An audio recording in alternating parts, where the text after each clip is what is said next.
In this video, I'm going to show you how to replace the grill on the front of this Ford Ranger. Let's get started.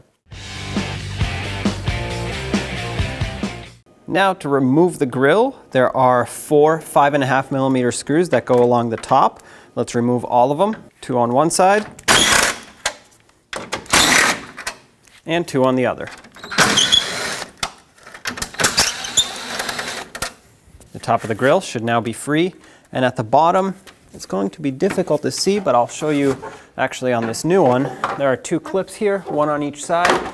All you have to do as it's sitting like this in the truck is just pinch and squeeze them and the grill should release.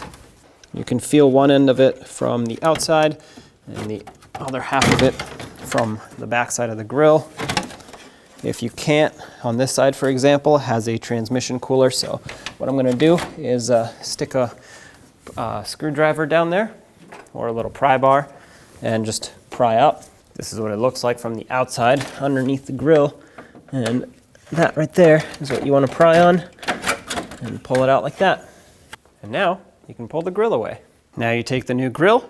It should come with an emblem on it. If not, you're going to want to transfer over your old one. Slide it into the bottom first. Make sure both clips clip in. All 4 holes line up at the top, so that's perfect.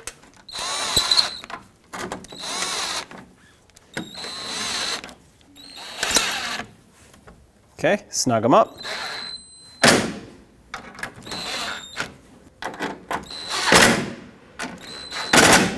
These don't need to be very tight, they're very small.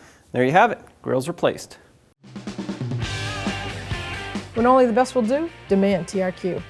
The only company that lets you view before you do. TRQ is committed to offering the highest quality aftermarket auto parts that are engineered for peace of mind. Thanks for using and viewing with TRQ.